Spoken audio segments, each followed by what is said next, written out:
Hello welcome friends. तो आज है हमारा लेक्चर नंबर 17 और आज हम डिस्कस करने जा रहे हैं रेंज निकालने के कुछ और तरीके।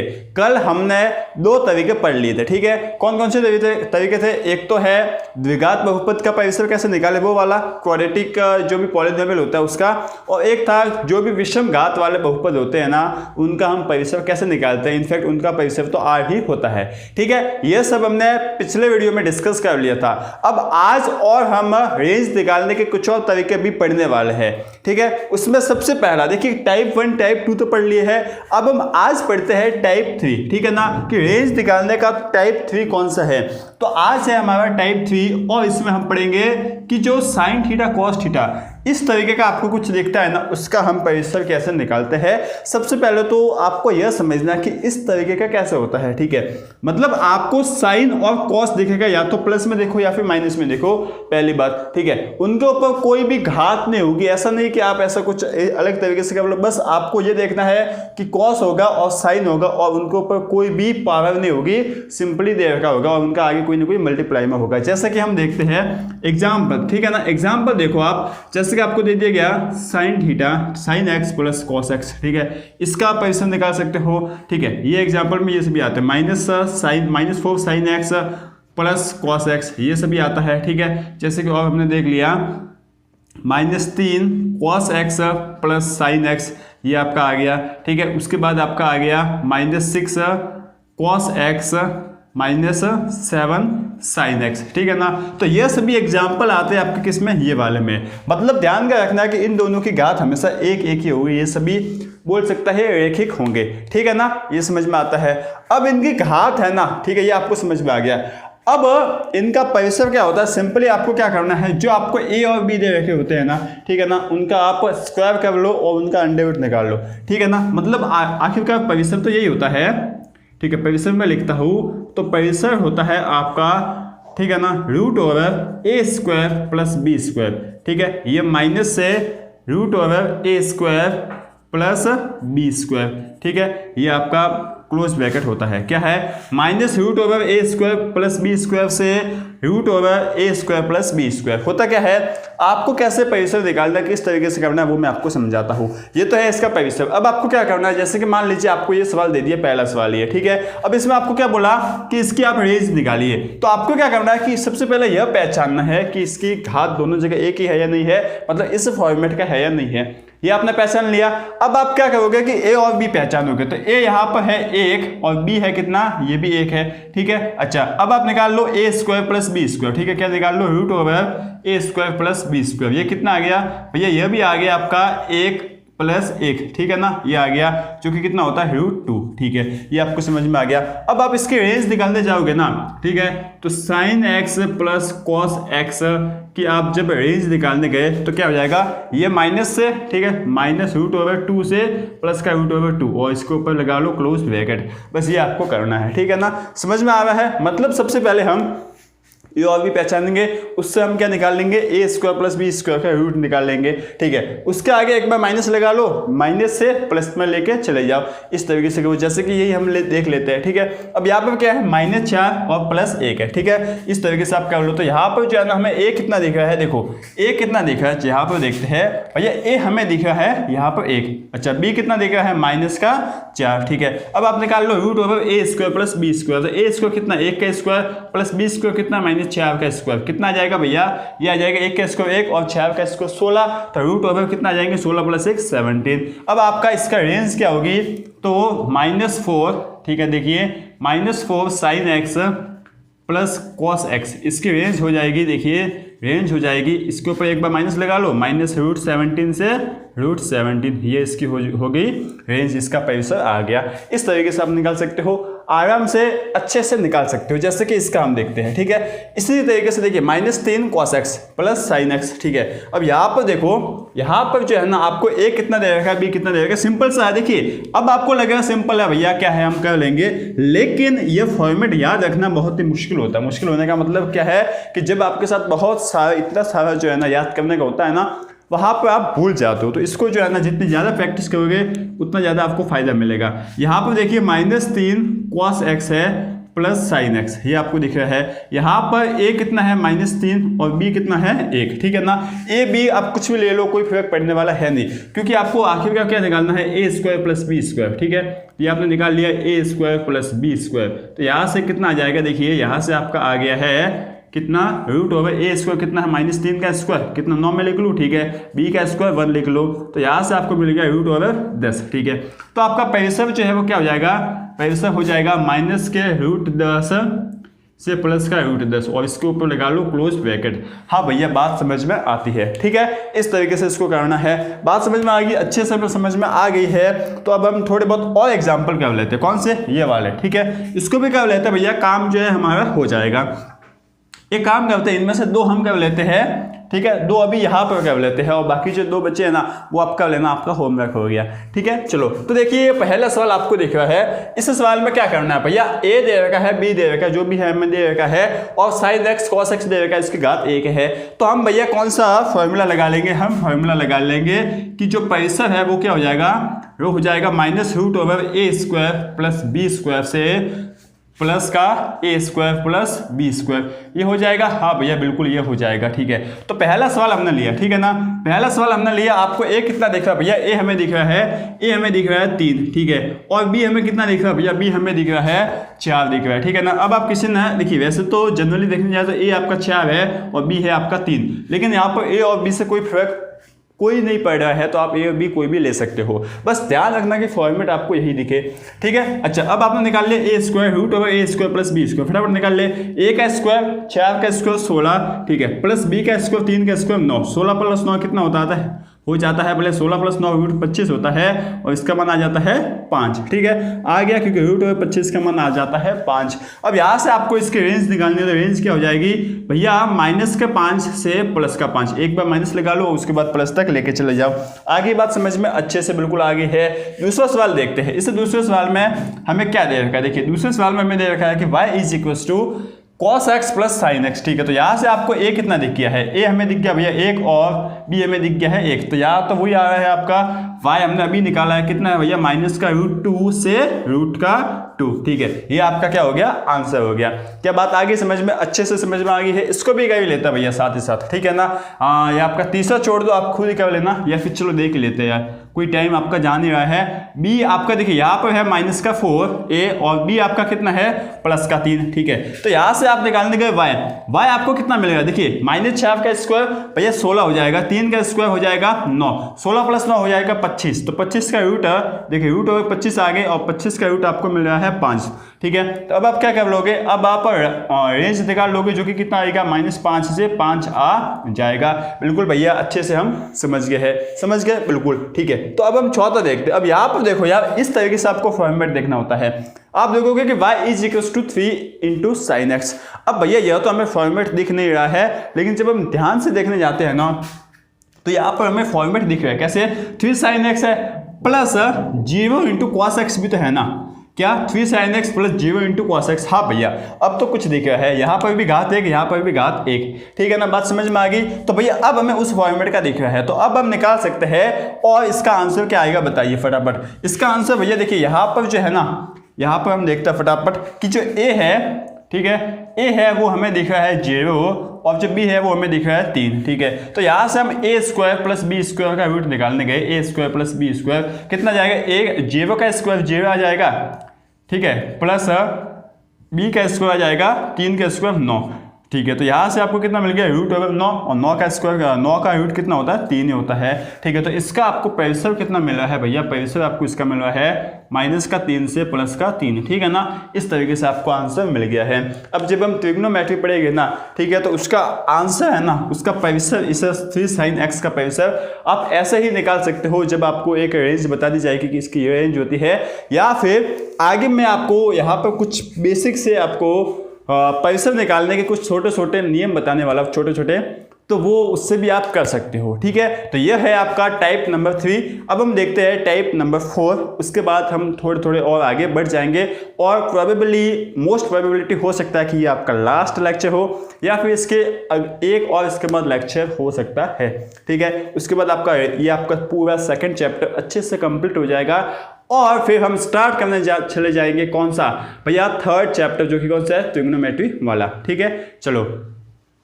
तो रेंज निकालने का चौथा प्रकार है टाइप 4 है रेखिक अपॉन रेखिक, लीनियर अपॉन लीनियर टाइप के जितने भी सवाल होंगे, जितने भी इक्वेशन होंगे, उनका हम परिसर कैसे निकालेंगे या उनका परिसर क्या होता है, यह हम यहाँ पर पढ़ने वाले हैं। ठीक है, अब सबसे पहले यह समझो कि भैया रेखिक अपॉन रेखिक क्या होता है। आपने 9th और 10th में पढ़ रखा है कि रेखिक बहुपद क्या होता है।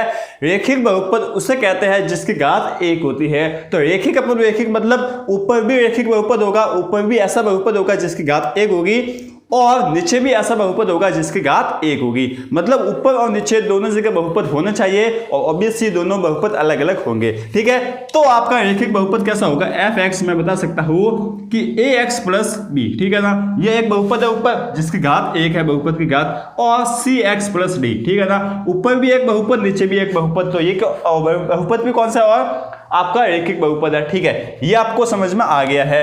अब यहाँ पर ऑब्वियसली बात है कि जब हम प्रांत निकालने जाते हैं या कोई भी लिखते हैं तो किसी भी कोई भी संख्या हो, मैथ में कोई भी संख्या हो, हमेशा नीचे 0 नहीं आना चाहिए। तो ऑब्वियसली बात है कि यहाँ पर जो है ना cx plus d should not be equal to 0। तो यहाँ पर x है ना वो -d/c के इक्वल नहीं होना चाहिए।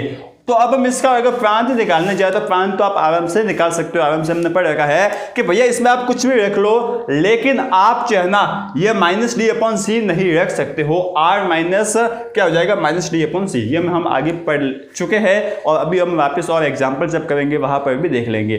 ठीक है, इतना समझ में आता है भैया हमें। जैसे कि मैं आपको एग्जाम्पल बताता हूँ कि इसके कौन कौन से एग्जाम्पल होंगे।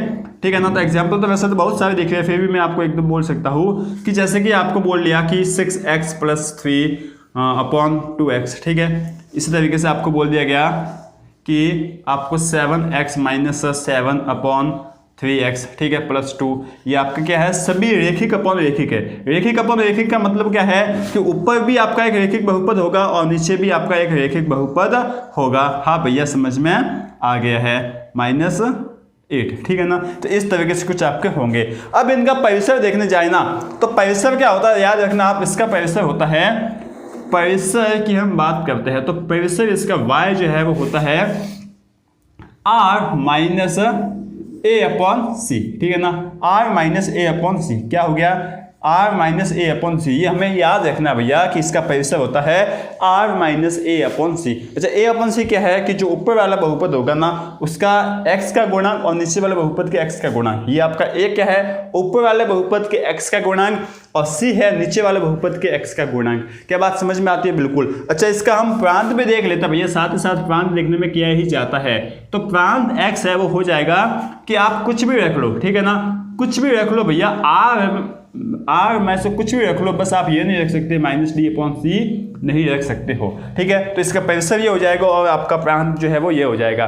क्या बात आपको समझ में आती है, अच्छे से हमें समझ में आ जाती है, सिंपल सा है, बस आपको फॉर्मेट याद रखना है सिंपल। ठीक है, फॉर्मेट याद रखना है, अच्छे से आप लिख कर चिपका देना कहीं पर। ठीक है, चलो तो ये देखते हैं, ये सभी आपको दे रखे हैं, क्या सभी आपको एक बहुपद आपको बोल सकते हैं कि एक फलन दे रखे हैं, उन सभी फलनों के हमें निकालने हैं प्रांत और परिसर। ठीक है, इसका हम निकालने के सबसे पहले प्रांत ही निकाल लेते हैं। ठीक है, चलो तो प्रांत हम निकालने के x लिख लो, क्या x बिलोंग्स टू कितना हो जाएगा भैया, कुछ भी रख लो, लेकिन यहाँ पर हम क्या नहीं रख सकते, ये वाला है वो 0 नहीं होना चाहिए। 0 कब होगा, जब यहाँ पर इसका मान कितना होना, जब यहाँ पर इसका मान कितना होगा भैया 3/2, जब इसका मान होगा ना तब ये 0 हो जाएगा। कैसे, देखो x है ना, जैसे कि 2x माइनस 3, ये 0 कब नहीं होना चाहिए। ठीक है, इसका मतलब 2x 3 नहीं होना चाहिए और x नहीं होना चाहिए 3/2। ठीक है ना, मैंने यहाँ पर कैसे सोचा, देखिए यहाँ पर 0 कब आएगा, जब यहाँ पर मैं 2 से काट लूंगा और 3 से गुणा कर लूंगा। 2 से काट ले तो 1 आ गया, 3 से गुणा कर ले तो 3 आ गया, तो 3 माइनस 3 होता है 0। तो देखिए 3/2 आ गया, तो सब कुछ हो जाए लेकिन यह नहीं होना चाहिए। ठीक है, तो मैं बोल सकता हूं कि r माइनस 3/2। ठीक है भैया, ये इसका हो गया प्रांत। और परिसर कितना हो जाएगा, ऊपर वाला x अपॉन नीचे वाला x, इन दोनों के गुणांक का हो जाएगा। तो r माइनस ऊपर वाला कितना है 6 अपॉन नीचे वाला 2, तो इसको ढंग से लिखने गए तो कितना आ जाएगा 3 आ जाएगा, 6/2 आ गया 3। ठीक है, क्या बात आती है समझ में, अच्छे से समझ में आ जाती है, कोई डाउट नहीं है। ठीक है, तो यहां से x कितना आ जाएगा भैया, आपका प्रांत कितना होगा, देखो फटाफट बताओ भैया। जब इसको 5 को पहले तो काटो, ठीक है, 5 को काटने के लिए 1/5 लिखा। ठीक है, अब हमें करना है 0 लाना, मतलब -2 करना पड़ेगा। तो मैं लिख सकता हूं कि कुछ भी लिख लो, लेकिन आप -2/5 नहीं लिख सकते हो। ठीक है, अगर आपको ये समझ में नहीं आता तो आप आराम से कहा जाना x upon x plus 5x plus 2 should not be equal to 0, इस तरीके से लिख लेना।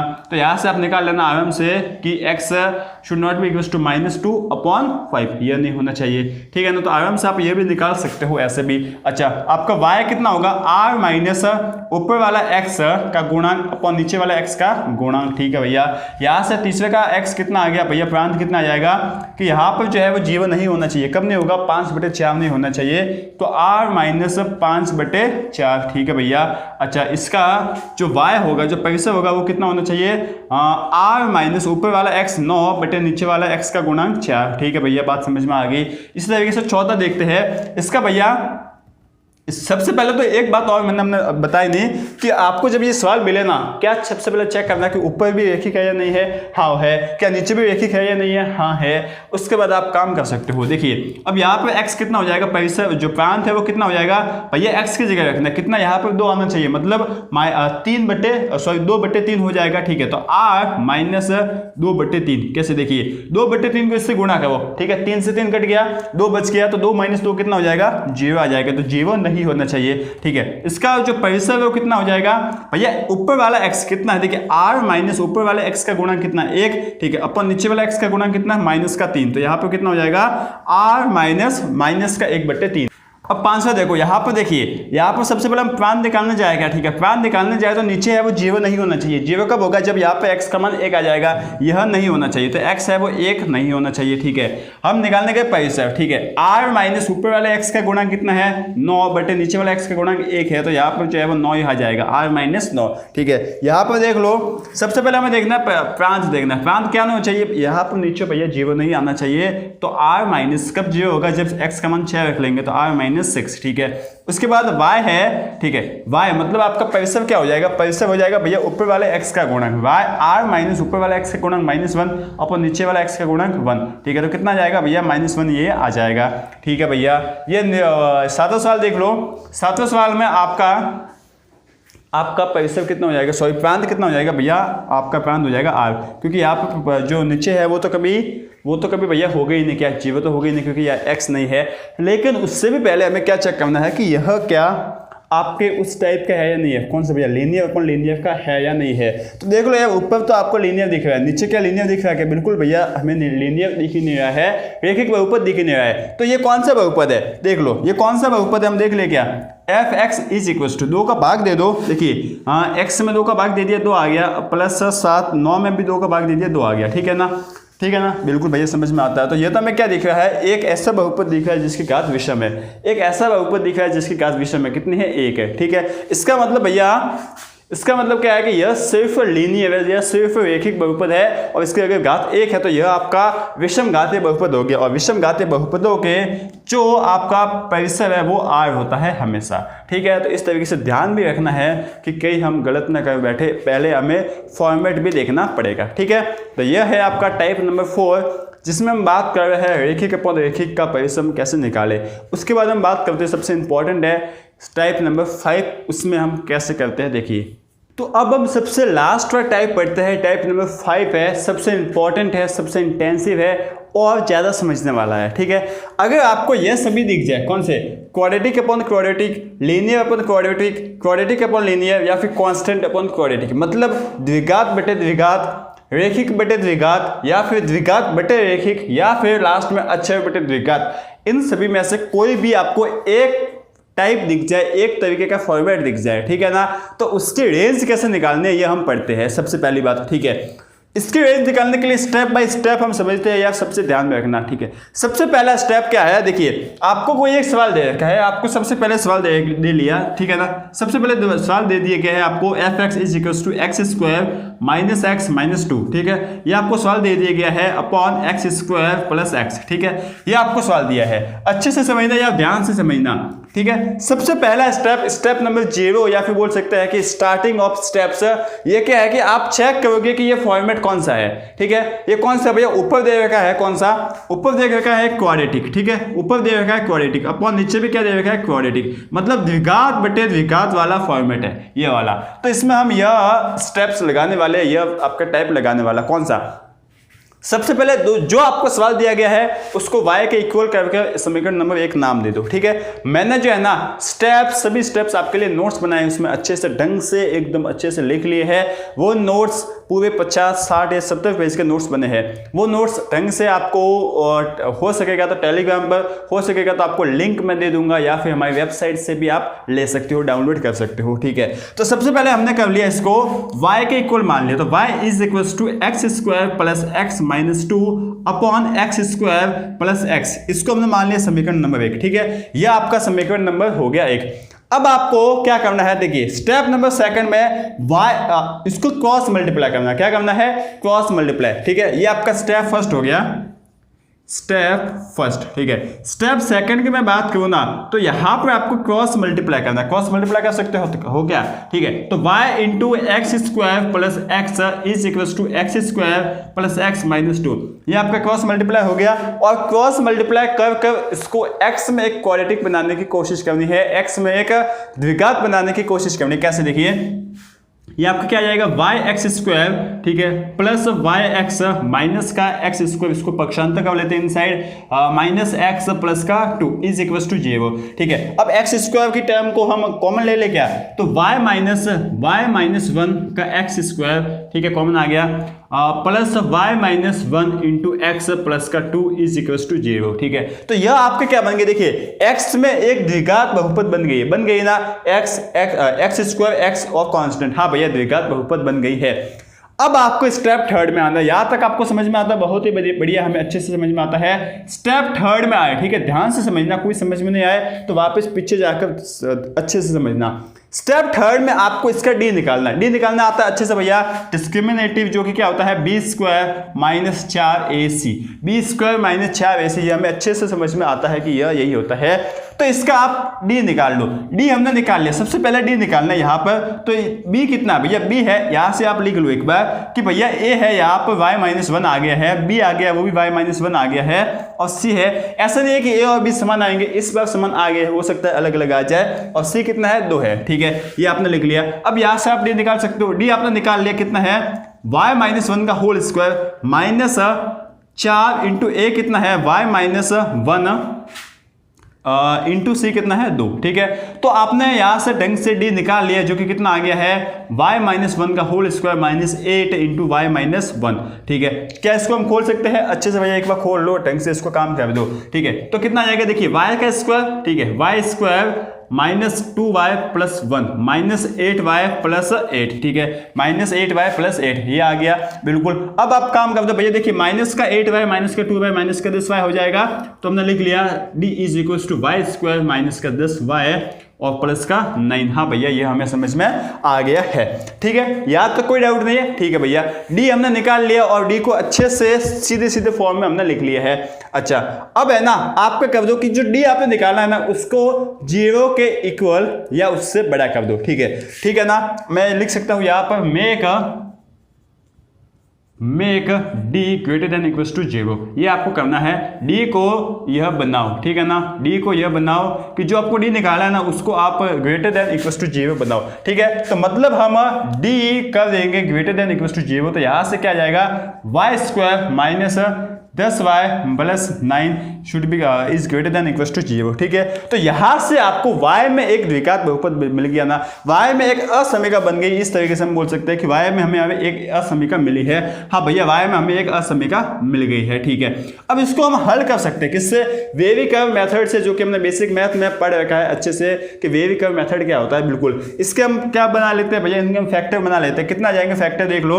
इनका फैक्टर आ जाएगा y square minus 9y minus y plus 9 greater than equal to 0, ये आ जाएगा। देखिए माइनस वाई और माइनस 9y और minus y minus plus y, और इन दोनों का गुणा कर लिया तो प्लस का 9 आ जाएगा, ठीक है। तो यहाँ से भैया आ जाएगा y माइनस 9 इंटू, या वापस क्या आ जाएगा भैया y माइनस 1 आ जाएगा, ठीक है, is greater than equal to 0। तो इसको हम संख्या रेखा पर बना लेते हैं। संख्या रेखा पर बना लिया तो ये माइनस का इनफाइनाइट, ये प्लस का इनफाइनाइट, ये आपका है 1 और ये आपका है ये आपका सॉरी आपका 1 है और ये आपका 9 है, बिल्कुल सही है। अच्छा 1 9 कैसे आ गया? यहाँ से इसका शून्य 9 है, इसका शून्य है 1, ठीक है।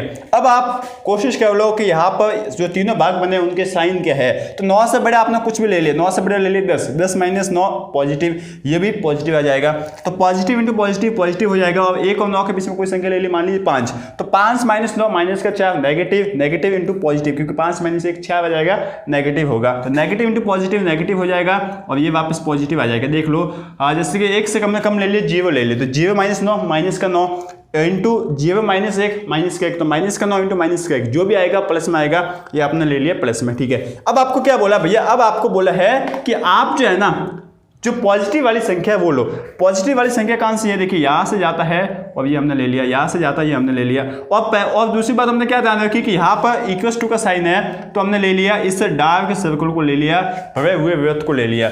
तो आपको एक्स वाई जो है यहाँ से क्या मिला? y यहाँ से हमें भैया मिला है माइनस का इनफाइनाइट से प्लस का 1 यूनियन 9 से इनफाइनाइट, ठीक है, ये आपको मिल गया। बेसिकली देखने जाए, ठीक है ना, ज्यादातर बंदे जिनको ये समझाया जाता है वो यहाँ आकर अटक जाता है, यहाँ आकर बोल जाता है कि y का भैया रेंज क्या होता है, y का मान, और y का मान तो हमें मिल गया है, मतलब हमें रेंज मिल गई है, ठीक है। वो 50% सही है कि रेंज मिल गई है, लेकिन इसके बाद एक और स्टेप होता है जो कि होता है स्टेप चेकिंग का स्टेप। जिस तरीके से हम लॉग में चेक करते हैं ना, ठीक उसी तरीके से यहाँ पर भी चेक करना होता है यार, ठीक है। स्टेप 2 तक आए, हम बोल सकते हैं स्टेप 3 तक आए। स्टेप 3 में इतना सारा किया है, क्या किया देखिए, अब तक मैं वापस बताता हूँ। जो आपको सवाल दिया गया उसको y के इक्वल मानना, उसको समीकरण नंबर दे दिया 1, ठीक है। उसके बाद हमने स्टेप 2 में क्या किया कि क्रॉस मल्टीप्लाई कर दिया, और क्रॉस मल्टीप्लाई कर x में एक क्वाड्रेटिक एक द्विघात बना लिया, ठीक है।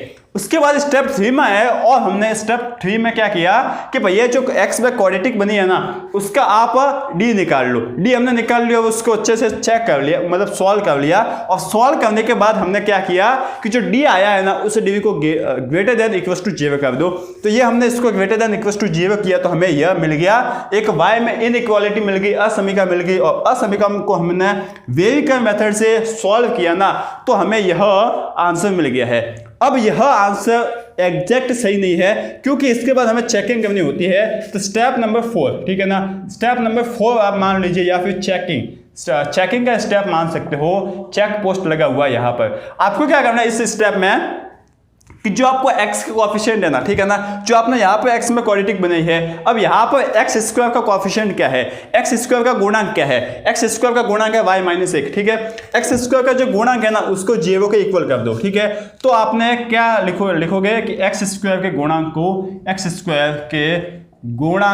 0 के इक्वल करना है, ठीक है, गुणांक को 0 के इक्वल 0 के बराबर करना है, ठीक है। ये आपने लिख लिया, ठीक है। अच्छा करना है, अच्छा यहाँ से आप एक्स स्क्वायर का कोएफिशिएंट ऑफ एक्स स्क्वायर कितना है, y माइनस 1। तो इस y माइनस 1 को जो है ना 0 के इक्वल कर दो। तो y माइनस 1 को 0 के इक्वल किया तो y की वैल्यू यहाँ से कितनी आ गई, 1 आ गई। और इस जो y की वैल्यू यहाँ से आई है ना, उस y की वैल्यू को हमें क्या रखना है, उस y की वैल्यू को हमें रखना है समीकरण नंबर 1 में। कहाँ पर, समीकरण नंबर 1 में। तो यहाँ से जो y की वैल्यू आती है उसे समीकरण नंबर 1 में रखो, ठीक है ना। समीकरण नंबर 1 में रख कर चेक करो कि ये इसको सेटिस्फाइड करता है या नहीं करता, ठीक है, चेक करो, ठीक है। तो हम चेक कर लेते हैं। वहां पर क्या है, y की जगह में रख लिया 1, तो 1 is equal to x square plus x minus 2 upon x square plus x, ठीक है, ये हमने रख लिया यहाँ से, बिल्कुल भैया। अब हम चेक कर रहे हैं कि y इज इक्वल टू 1 है वो सेटिस्फाइड करेगा या नहीं करेगा। तो यहां से क्रॉस मल्टीप्लाई करने पर क्या आ गया कि x square plus x is equal to x square plus x minus 2। यहां से एक्स स्क्वायर से एक्स स्क्वायर कट गया, एक्स से एक्स भी हमने काट लिया, तो यहाँ पर कितना बचा 1, ठीक है ना। यहाँ पे बोल सकते हैं 0 बचा और यहाँ पे कितना बचा माइनस का 2। तो क्या कभी 0 माइनस के 2 के इक्वल होता है भैया? बिल्कुल होता ही नहीं, 0 माइनस 2 के इक्वल होता ही नहीं। इसका मतलब क्या हुआ भैया कि जो 1 है ना, y का मान 1 है ना, y इज इक्वल टू 1, यह इस समीकरण को, इस इक्वेशन को सेटिस्फाइड नहीं करता है। इसका मतलब जो हमें यहाँ पे y का मान मिला है ना, उस y के मान में हमने 1 ले रखा है, तो इस y के मान में हमने 1 को नहीं लेना है। क्या करना है, यहां से आप y का मान निकालोगे और अगर वो y का मान हमने इस समीकरण नंबर 1 में रखना है, और अगर वहां यदि यह सेटिस्फाइड करता है तब तो उस y के मान को लेना है, अपने सवाल में रखना है आंसर में। और अगर सेटिस्फाइड नहीं करता, जैसे कि यहाँ पर नहीं कर रहा है, तो उस जो हमारे y का मान आया ना, उसमें से उस वैल्यू को, जैसे कि y की वैल्यू 1 आई है ना, उसको हटा देना है। ठीक है, तो यहाँ पे लिखेंगे कि सेटिस्फाइड नहीं करता, ठीक है ना, सेटिस्फाइड नहीं करता है। तो यहां से हम y की वैल्यू को हटा लेंगे, तो फाइनली हमें y कितना मिल जाएगा, y बिलोंग्स टू हो जाएगा, देखिए माइनस इनफाइनाइट से 1। अब यहाँ पर एक तो हम ओपन ब्रैकेट लगाएंगे, यहाँ पर था क्लोज ब्रैकेट, यहाँ पर हमने y इज इक्वल टू 1 जो है उसको ले रखा था, अब हमें लेना नहीं है, बस इस 1 को हटाने के लिए हमने यहाँ पे चेकिंग की है, ठीक है ना। और हो सकता है कि हर बार 1 हटे नहीं, ठीक है ना, कई बार इंक्लूड हो जाएगा, कई बार एक्सक्लूड होगा, तो ये आपको ध्यान रखना है। मतलब कहने का मतलब चेकिंग वाला स्टेप बहुत ही इंपॉर्टेंट है। अगर आप चेकिंग वाला स्टेप नहीं करते हो तो आपको प्रॉब्लम हो जाएगी, आपका सवाल गलत हो सकता है। क्या बात समझ में आ गई? बहुत ही अच्छे से भैया मैं समझ में आ गई है। एक और सवाल करवा लो जिससे मैं अच्छे से समझ में आ जाएगा, ठीक है। चलो तो अभी यह दूसरा सवाल कर लेते हैं, देख लीजिए। आपका ये सभी स्टेप्स आपने अगर लिख लिए तो बहुत ही अच्छी बात है, नहीं तो मैं आपको नोट्स दे ही दूंगा, वहां से आप अच्छे से समझ सकते हो। आपकी ही भाषा में लिखे हैं, कौन सी भाषा भैया? व्हाट्सएप लैंग्वेज बोल सकते हो, उसी भाषा में लिखे हैं, काम हो जाएगा, ठीक है। चलो देख लो, F X is equal to क्या देखा है, F X is equal to 5 upon x square, ठीक है, प्लस 6x माइनस का 2, ठीक है, x square plus 6x minus का 2, ये आपको दे रखा है। हाँ भैया अच्छे से दे रखा है। तो यहाँ से आपको इसका रेंज निकालने का बोला है, परिसर निकालने का बोला है। सबसे पहले आप चेक करोगे कि यहाँ पर कौन सा फॉर्मेट है। तो ऊपर आपको सिर्फ 5 दे रखा, मतलब कांस्टेंट, और नीचे अपन को दे रखा है एक द्विघात क्वाड्रेटिक। तो कांस्टेंट अपन क्वाड्रेटिक है, मतलब इसी मेथड से हम सॉल्व करने वाले हैं जो अभी हमने की है। सबसे पहले हम क्या करेंगे, इस पूरी समीकरण को y का इक्वल मान लिया, ये हमने मान लिया x square plus 6x minus का 2 मान लिया, और उसके बाद इसको 1 के इक्वल कर दो, ये हमने कर दिया। उसके बाद हम क्या कर देंगे भैया, स्टेप नंबर 2 में आएंगे। स्टेप नंबर 2 में आएंगे ना, तो स्टेप नंबर 2 में हम देख लेंगे, क्रॉस मल्टीप्लाई कर लेंगे। तो y into x square plus 6x minus 2 is equal to 5। यहाँ से क्रॉस मल्टीप्लाई कर दो तो क्या आ जाएगा, y x square plus 6 into y x minus 2y minus 5 is equal to 0, ठीक है। ये आपको मिल गया अच्छे से, ठीक है। तो यहाँ से थोड़ा और ढंग से लिख लेते हैं, तो y x square plus 6y into x minus का 2y plus 5 is equal to 0, ठीक है भैया। ये भी हमें समझ में आ गया है, मतलब हमने माइनस कॉमन ले लिया है। अब स्टेप 3 में आए हम, कहाँ पर, ये स्टेप 3 थोड़ा काम की चीज़ है। स्टेप 3 में आए और यहाँ पर हमने जो x में जो क्वाड्रेटिक बनी है, क्रॉस मल्टीप्लाई करके हमने x में क्वाड्रेटिक बना ली, द्विघात बना लिया। तो x में जो क्वाड्रेटिक बनी है उसका आप d निकाल लो, ठीक है। तो d निकालने गए तो d जो है वो क्या होता है, b स्क्वायर माइनस 4ac। यहाँ से आपको b a कितना दे रखा है, देखिए सबसे पहले a हमें दिख रखा है y, b हमें कितना दे रखा है भैया, b हमें दिख रखा है 6y, ठीक है ना, ये हमें 6y दे रखा है। और हमें c कितना दे रखा है, माइनस का y, ठीक है ना, माइनस का y, सॉरी माइनस का 2y प्लस 5, ठीक है ना, माइनस का 2y प्लस 5, ये हमें दे रखा है भैया c, ठीक है ना। बात समझ में आती है, बिल्कुल अच्छे से हमें समझ में आ जाती है। तो यहाँ से सबसे पहले d का मान हम निकालने गए, तो d is equal to b square, b कितना है 6y का square minus 4 into a into C, ठीक है ना, माइनस इंटू माइनस गुणा हो जाएगा, प्लस हो जाएगा।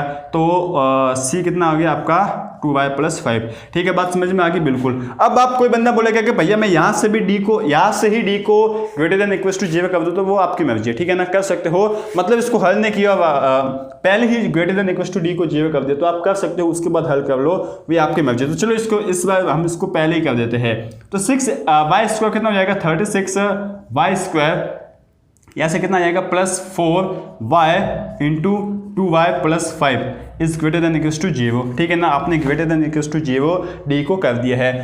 ढंग से और थोड़ा सॉल्व करने गए तो 36y square plus 4y into 2 कितना हो जाएगा 8y square plus 20y is greater than equals to 0। ठीक है भैया, तो यहाँ से इसको सॉल्व करो अच्छे से भैया। 36 इंटू 8, 36 + 8 कितना हो गए 44y square plus 20y greater than equals to 0। यहाँ से आपका क्या कॉमन आ रहा है भैया, यहाँ से हमारा कॉमन आ रहा है 4। ठीक है, तो 4 को 4y हमारा कॉमन आ रहा है, तो यहाँ पर कितना बचा भैया 11y + 5 is greater than equals to 0।